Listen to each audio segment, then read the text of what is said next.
সুপ্রিয় শিক্ষার্থীবৃন্দ, আমার ঘরে আমার স্কুলে তোমাদের সবাইকে স্বাগত জানাচ্ছি। আমি জান্নাতুল ফেরদৌস মৌ। আশা করছি সবাই ভালো আছো, সুস্থ আছো। আজকে আমরা নবম শ্রেণীর বাংলা সাহিত্য বিষয়ের বই পড়া প্রবন্ধ আলোচনা করব। গত ক্লাসে আমরা বই পড়া প্রবন্ধের লেখক পরিচিতি এবং বই পড়া প্রবন্ধ থেকে কিছু অংশ আলোচনা করেছিলাম। আজকে আমরা বই পড়া প্রবন্ধের বাকি অংশটুকু নিয়ে আলোচনা করব এবং এই অধ্যায় থেকে কিছু গুরুত্বপূর্ণ শব্দার্থ আজকে আমরা দেখে নেব। তো চলো আমরা বই পড়া প্রবন্ধের বাকি অংশটুকু নিয়ে আলোচনা শুরু করে দিই। আমরা কিন্তু এই আত্মার অপমৃত্যুতে ভীত হওয়া দূরে থাক, উৎফুল্ল হয়ে উঠি। আমরা ভাবি দেশে যত ছেলে পাশ হচ্ছে তত শিক্ষার বিস্তার হচ্ছে। পাশ করা ও শিক্ষিত হওয়া এক বস্তু নয়, এই সত্য স্বীকার করতে আমরা কুণ্ঠিত হই। শিক্ষার্থীরা, এখানে তোমরা লক্ষ্য করে দেখো লেখক কি বোঝাতে চেয়েছেন। লেখক এখানে বোঝাতে চেয়েছেন পরীক্ষায় পাশ করা আর শিক্ষিত হওয়া কিন্তু এক নয়। আমরা অনেকেই পরীক্ষার হলে যাওয়ার আগে আমরা কোনো একটা পড়া না বুঝে শুধু মুখস্থ করে ফেলি। মুখস্থ করে আমরা পরীক্ষার হলে যাই, আমরা পরীক্ষা দেই এবং খুব ভালো ফলাফল করি, আমরা পাশ করে ফেলি। এই যে আমরা পড়াটা না বুঝে মুখস্থ করে ফেললাম, এর ফলে কি হচ্ছে? এর ফলে কিন্তু আমরা সঠিক শিক্ষাটা পাচ্ছি না। আর আমরা যদি সঠিক শিক্ষাটা না পাই, অর্থাৎ এই যে আমরা না বুঝে পড়ছি, এখানে আসলে কি লেখা হয়েছে, কেন লেখা হয়েছে, সেটা যদি আমরা অনুধাবন না করি, শুধু মুখস্থ করে পরীক্ষায় পাশ করার জন্য পড়ি, তাহলে কিন্তু আমরা সঠিক শিক্ষাটা পাবো না। আর সঠিক শিক্ষা না পেলে সেটাকে কিন্তু আমরা শিক্ষিত হওয়াও বলতে পারি না। অর্থাৎ পরীক্ষায় পাশ করা আর শিক্ষিত হওয়া কিন্তু কখনোই এক জিনিস না। শিক্ষিত হওয়া বলতে আমরা বুঝি যেটা আমরা বুঝে শুনে তারপর পড়ব, অর্থাৎ বুঝে শুনে পড়াটাকেই কিন্তু আমরা সঠিক শিক্ষা হিসাবে গ্রহণ করতে পারি। শিক্ষাশাস্ত্রের একজন জগদ্বিখ্যাত ফরাসি শাস্ত্রী বলেছেন, এক সময়ে ফরাসি দেশে শিক্ষা পদ্ধতি এতই বেয়ারা ছিল যে সে যুগে France was saved by her ideals. অর্থাৎ যারা পাশ করতে পারেনি বা চায়নি তারাই ফ্রান্সকে রক্ষা করেছে। এর কারণ হয় তাদের মনের বল ছিল বলে কলেজের শিক্ষাকে তারা প্রত্যাখ্যান করেছিল, নয় সে শিক্ষা প্রত্যাখ্যান করেছিল বলেই তাদের মনের বল বজায় ছিল।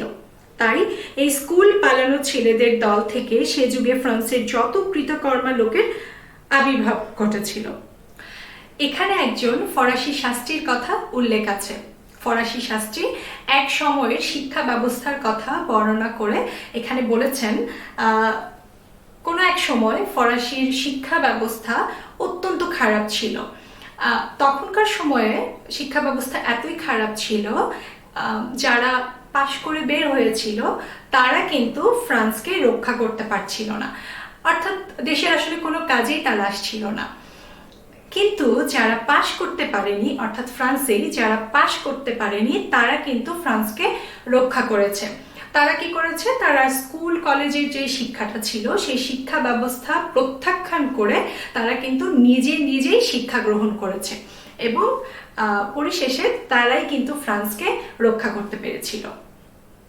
সে যুগে ফ্রান্সে কি রকম শিক্ষা দেয়া হতো তা আমার জানা নেই, তবু আমি জোর করে বলতে পারি যে এই যুগে আমাদের স্কুল কলেজে যে শিক্ষার রীতি চলছে তার চাইতে সে শিক্ষা পদ্ধতি কিছুতেই নিকৃষ্ট ছিল না। লেখকের ধারণা, বর্তমানে আমাদের দেশে যে শিক্ষা পদ্ধতি চালু আছে সেই শিক্ষা পদ্ধতির যে অবস্থা সেটা ওই যে ফ্রান্সের শিক্ষা পদ্ধতি ছিল সেই শিক্ষা পদ্ধতির থেকেও খারাপ অবস্থায় আছে। সকলেই জানেন যে বিদ্যালয়ের মাস্টার মহাশয়রা নোট দেন এবং সেই নোট মুখস্থ করে তারা হয় পাস। এর জুরি আর একটি ব্যাপারেও আমাদের দেশে দেখা যায়। এদেশে একদল বাজিকর আছে যারা বন্দুকের গুলি থেকে আরম্ভ করে উত্তরোত্তর কামানের গুলি পর্যন্ত গলাধঃকরণ করে, তারপর একে একে সবগুলো উগলে দেয়। এর ভেতর যে অসাধারণ কৌশল আছে সে বিষয়ে কোনো সন্দেহ নেই, কিন্তু এই গেলা আর ওগলানো দর্শকের কাছে তামাশা হলেও বাজিকরের কাছে তা প্রাণান্তকর ব্যাপার। ও করদানি করা তার পক্ষে যেমন কষ্টসাধ্য তেমনি অপকারী। বলা বাহুল্য, সে বেচারাও লোহার গোলাগুলোর এক কণাও জীর্ণ করতে পারে না। আমাদের ছেলেরাও তেমনি নোট নামক গুরুদত্ত নানা আকারের ও নানা প্রকারের গোলাগুলো বিদ্যালয়ে গলধকরণ করে পরীক্ষালয়ে তা উদ্গীরণ করে দেয়। এইখানে লেখক বোঝাতে চেয়েছেন আমাদের দেশের শিক্ষার্থীরা পরীক্ষার হলে আসলে কোনো কিছু না বুঝে, সঠিক জ্ঞান না নিয়ে শুধু মুখস্থ করে পরীক্ষার হলে গিয়ে পরীক্ষা দিয়ে আসে। ধরো এমন অনেক ছাত্রছাত্রী আছে যারা দেখা যায় একটা অধ্যায় বা একটা বইয়ের যে অংশটুকু পরীক্ষার হলে আসবে শুধু সেই অংশটুকু একদম পুরোপুরি মুখস্থ করে ফেলে। মুখস্থ করে শুধু পরীক্ষার হলে যায়, পরীক্ষার খাতায় যা মুখস্থ করে এসছে তার সবকিছু লিখে ফেলে এবং পরীক্ষার হল থেকে যখন সে বের হওয়ার পরে তার আর কিছুই মনে থাকে না। শুধু পরীক্ষায় ভালো রেজাল্ট করার জন্যই, ভালো ফলাফল করার জন্যই কিন্তু সে পড়ে এসেছিল, অর্থাৎ মুখস্থ করেছিল। সে কিন্তু কোনো কিছু বুঝে পড়েনি, না বুঝেই মুখস্থ করেছে। এবং পরীক্ষার হল থেকে সে যখন বের হয় তখন আর তার মাথায় কিছুই থাকে না, তখন সে সব ভুলে যায়। কিন্তু যখন সে ভালো রেজাল্ট করে, অর্থাৎ এই যে মুখস্থ করে পরীক্ষার হলে লিখে আসলো, তার কিন্তু ফলাফল খুব ভালো হচ্ছে, রেজাল্ট খুব ভালো হচ্ছে। এই যে ভালো রেজাল্ট, এর কারণে আমাদের সমাজের মানুষ তাকে বাহবা দিচ্ছে। সবাই বলছে সে খুব ভালো ছাত্র বা সে খুব ভালো ছাত্রী, কিন্তু সে কিন্তু তার যেই জ্ঞান, সঠিক জ্ঞান, সেটা কিন্তু সে লাভ করতে পারছে না। কিন্তু সমাজের মানুষ এতে খুব খুশি, তার পরীক্ষায় রেজাল্ট ভালো হয়েছে, এতেই খুশি। এই জন্য সমাজ বাহবা দেয় দিক, কিন্তু মনে যেন না ভাবে যে এ জাতির প্রাণ শক্তি বাড়ছে। স্কুল কলেজের শিক্ষা যে অনেকাংশে ব্যর্থ হয়, অনেক স্থলে মারাত্মক। কেননা আমাদের স্কুল কলেজের ছেলেদের স্বশিক্ষিত হবার সে সুযোগ দেয় না। শুধু তাই নয়, স্বশিক্ষিত হবার শক্তি পর্যন্ত নষ্ট করে দেয়। আমাদের শিক্ষাযন্ত্রের মধ্যে যে যুবক নিষ্পোষিত হয়ে বেরিয়ে আসে, তার আপনার বলতে বেশি কিছু থাকে না, যদি না তার প্রাণ অত্যন্ত করা হয়। সৌভাগ্যের বিষয়, এই ক্ষীণ প্রাণ জাতির মধ্যেও জনকতক এমন কঠিন প্রাণের লোক আছে, এহেন শিক্ষা পদ্ধতিও তাদের মনকে জখম করলেও একেবারে বধ করতে পারে না।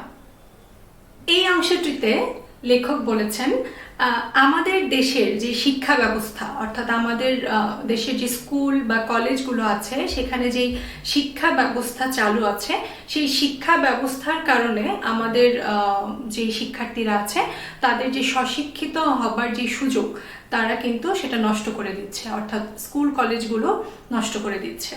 দেখা যায় যে স্বশিক্ষিত হবার যে সুযোগ, সেটা তো নষ্ট করছেই, তাদের যে ভেতরকার শক্তি, জ্ঞানকে জানার যে আগ্রহটা, সেটাও নাকি নষ্ট করে দিচ্ছে। তবে লেখকের ধারণা যে আমাদের সমাজে এখনো কিছু সংখ্যক শিক্ষার্থী আছে যাদের ভেতরকার শক্তি পুরোপুরি নষ্ট হয়ে যায়নি, অর্থাৎ স্বশিক্ষায় শিক্ষিত হবার যেই ইচ্ছা বা আগ্রহ, সেটা কিন্তু এখনো নষ্ট হয়ে যায়নি। আমি লাইব্রেরিকে স্কুল কলেজের উপরে স্থান দিই এই কারণে যে এ স্থলে লোকে স্বেচ্ছায় স্বচ্ছন্দ চিত্তে স্বশিক্ষিত হবার সুযোগ পায়। প্রতিটি লোক তার স্বীয় শক্তি ও রুচি অনুসারে নিজের মনকে নিজের চেষ্টায় আত্মার রাজ্যে জ্ঞানের পথে এগিয়ে নিয়ে যেতে পারে। স্কুল কলেজ বর্তমানে আমাদের যে অপকার করছে, সে অপকারের প্রতিকারের জন্য শুধু নগরে নগরে নয়, গ্রামে গ্রামে লাইব্রেরি প্রতিষ্ঠা করা কর্তব্য। আমি পূর্বে বলেছি যে লাইব্রেরি হাসপাতালের চাইতে কম উপকারী নয়, তার কারণ আমাদের শিক্ষার বর্তমান অবস্থায় লাইব্রেরি হচ্ছে একরকম মনের হাসপাতাল। লেখক কিন্তু লাইব্রেরিকে স্কুল কলেজের উপরে স্থান দিয়েছেন। তার কারণ হচ্ছে লাইব্রেরি থেকে তুমি তোমার ইচ্ছা মতো বই নিতে পারবে এবং যেই বইটা তোমার পড়তে ভালো লাগে সেই বইটাই তুমি ওখান থেকে পড়তে পারবে। এখানে কিন্তু তোমাকে কেউ বলবে না যে এই বইটা পড়ো না বা ওই বইটা পড়ো। তুমি তোমার ইচ্ছা মতো যে বইটা তোমার ভালো লাগে সেটাই পড়তে পারবে, তুমি তোমার ইচ্ছা মতো জ্ঞান আহরণ করতে পারবে। তুমি যত বেশি বই পড়বে লাইব্রেরিতে গিয়ে, তোমার জ্ঞান তত বেশি বাড়বে। এই জন্য লেখক কিন্তু বলেছেন আমাদের অনেক বেশি লাইব্রেরি প্রতিষ্ঠা করতে হবে। লাইব্রেরি প্রতিষ্ঠা করলেই আমরা স্বশিক্ষায় শিক্ষিত হতে পারবো। তার কারণ হচ্ছে আমরা অনেক বেশি বই পড়তে পারবো, অনেক বেশি জ্ঞান আহরণ করতে পারবো, আমাদের স্বশিক্ষায় শিক্ষিত হবার সুযোগটা আরো বেড়ে যাবে। অর্থাৎ আমাদের প্রচুর পরিমাণে লাইব্রেরি প্রতিষ্ঠা করতে হবে। অতঃপর আপনারা জিজ্ঞাসা করতে পারেন যে বই পড়ার পক্ষ নিয়ে এই ওকালতি করবার, বিশেষত প্রাচীন নজির দেখাবার কি প্রয়োজন ছিল? বই পড়া যে ভালো তা কে না মানে? আমার উত্তর সকলে মুখে মানলেও কাজে মানে না। মুসলমান ধর্মে মানবজাতি দুই ভাগে বিভক্ত, যারা কেতাবি আর এক যারা তা নয়। বাংলায় শিক্ষিত সমাজ যে পূর্ব দলভুক্ত নয় এ কথা নির্ভয়ে বলা যায় না। আমাদের শিক্ষিত সম্প্রদায় মোটের উপর বাধ্য না হলে বই স্পর্শ করেন না। লেখকের ধারণা বই পড়া এই অভ্যাসটা আসলে ভালো একটা অভ্যাস, এটা আমরা সবাই জানি, কিন্তু এটা সবাই জানলেও কেউ এটাকে কাজে মানে না। অর্থাৎ বই পড়া ভালো এটা জানে ঠিকই, কিন্তু বই পড়ে না। আমরা আমাদের সমাজের যারা শিক্ষার্থীরা আছি তারা কি করি? বাধ্য না হয়ে কেউ কিন্তু বই পড়তে চায় না, বাধ্য হয়ে আমরা বই পড়ি। ছেলেরা যে নোট পড়ে এবং ছেলের বাপেরা যে নজির পড়েন, দুই বাধ্য হয়ে, অর্থাৎ পেটের দায়ে। সেই জন্য সাহিত্য চর্চা দেশে একরকম নেই বললেই হয়, কেননা সাহিত্য সাক্ষাৎভাবে উদরপূর্তির কাজে লাগে না। বাধ্য হয়ে বই পড়ায় আমরা এতটা অভ্যস্ত হয়েছি যে কেউ স্বেচ্ছায় বই পড়লে আমরা তাকে নিষ্কর্মার দলেই ফেলে দিই। অথচ এ কথা কেউ অস্বীকার করতে পারবেন না যে জিনিস স্বেচ্ছায় না করা যায় তাতে মানুষের মনের সন্তোষ নেই। এখানে লেখক একটি কথা স্পষ্টভাবে উল্লেখ করেছেন, আমরা পেটের দায়ে বই পড়ি। অর্থাৎ পেটের দায়ে বই পড়ি বলতে লেখক এখানে কি বোঝাতে চেয়েছেন? লেখক এখানে বোঝাতে চেয়েছেন আমরা যে বইগুলো পড়ি সেগুলো আমাদের পাঠ্যপুস্তক, অথবা যে বইগুলো পড়লে আমরা পরীক্ষার খাতায় ভালো রেজাল্ট করতে পারবো, ভালো ফলাফল করতে পারবো, সেই বইগুলোই শুধু আমরা পড়ি। আমরা কিন্তু জ্ঞান আহরণের জন্য অন্য কোনো বই পড়ি না, আমরা সাহিত্য চর্চা করি না, আমরা কোনো লেখকের গল্প পড়ি না, উপন্যাস পড়ি না। কেন পড়ি না? কারণ সেগুলো পড়লে আমাদের ধারণা যে আমাদের ভবিষ্যতে চাকরি হবে না, আমরা প্রতিষ্ঠিত হতে পারবো না। আমরা মনে করি আমরা প্রতিষ্ঠিত তখনই হব যখন আমরা শুধুমাত্র পরীক্ষায় ভালো ফলাফল করব। সেজন্য আমরা পরীক্ষায় ভালো ফলাফল করার জন্য নির্দিষ্ট সংখ্যক বই পড়ি। আমরা কিন্তু অন্যান্য বই পড়ি না, অন্যান্য বই থেকে আমরা জ্ঞান আহরণ করি না। এই জন্য আমাদের দেশে সাহিত্য চর্চা একেবারে নেই বললেই চলে। এই জন্যই কিন্তু আমাদের দেশে সাহিত্য চর্চা কেউ করে না বা করছে না। একমাত্র উদরপূর্তিতে মানুষের সম্পূর্ণ মনস্তুষ্টি হয় না, এ কথা আমরা সকলেই জানি যে উদরের দাবি রক্ষা না করলে মানুষের দেহ বাঁচে না। কিন্তু এ কথা আমরা সকলেই মানি নে যে মনের দাবি রক্ষা না করলে মানুষের আত্মা বাঁচে না। দেহ রক্ষা অবশ্য সকলেরই কর্তব্য, কিন্তু আত্মরক্ষাও অকর্তব্য নয়। মানবের ইতিহাসের পাতায় পাতায় লেখা রয়েছে যে মানুষের প্রাণ মনের সম্পর্ক যত হারায় ততই তা দুর্বল হয়ে পড়ে। মনকে সজাগ ও সবল রাখতে না পারলে জাতির প্রাণ যথার্থ স্ফূর্তি লাভ করে না। তারপর যে জাতি যত নিরানন্দ সে জাতি তত নির্জীব। একমাত্র আনন্দের স্পর্শেই মানুষের মন প্রাণ সজীব সতেজ ও সরাগ হয়ে ওঠে। সুতরাং সাহিত্য চর্চার আনন্দ থেকে বঞ্চিত হওয়ার অর্থ হচ্ছে জাতির জীবনে শক্তি হ্রাস করা। অতএব কোনো নীতির অনুসারেই তা কর্তব্য হতে পারে না, অর্থনীতিরও নয়, ধর্মনীতিরও নয়। আমাদের বেঁচে থাকার জন্য খাদ্যের প্রয়োজন। খাদ্য গ্রহণ করে আমরা বেঁচে থাকি, আমরা সুস্থ থাকি, সবল থাকি। ঠিক তেমনি আমাদের শরীরের জন্য যেমন খাদ্যের প্রয়োজন, আমাদের মনকে সতেজ সুস্থ রাখার জন্য কিন্তু প্রয়োজন সাহিত্য চর্চার। অর্থাৎ আমাদের মনকে সবল রাখতে সাহিত্য চর্চার গুরুত্ব অপরিসীম। কাব্যামৃতে যে আমাদের অরুচি ধরেছে সে অবশ্য আমাদের দোষ নয়, আমাদের শিক্ষার দোষ। যার আনন্দ নেই সে নির্জীব, একথা যেমন সত্য, যে নির্জীব তারও আনন্দ নেই সে কথাও তেমনি সত্য। আমাদের শিক্ষাই আমাদের নির্জীব করেছে। জাতির আত্মরক্ষার জন্য এই শিক্ষার উল্টো টান যে আমাদের টানতে হবে এ বিষয়ে আমি নিঃসন্দেহ। এই বিশ্বাসের বলেই আমি স্বেচ্ছায় সাহিত্য চর্চার সপক্ষে এত বাক্য ব্যয় করলাম। সে বাক্য আপনাদের মনোরঞ্জন করতে সক্ষম হয়েছে কিনা জানি না, সম্ভবত হয়নি, কেননা আমাদের দুরবস্থার কথা যখন স্মরণ করি তখন খালি কোমল সুরে আলাপ করা আর চলে না, মনের আক্ষেপ প্রকাশ করতে মাঝে মাঝেই কড়ি লাগা। আমরা যে সাহিত্য চর্চা করতে চাই না বা সাহিত্য চর্চায় আমাদের যে অনীহা, সেটা কিন্তু আমাদের দোষ নয়, সেটা হচ্ছে আমাদের শিক্ষা ব্যবস্থার দোষ।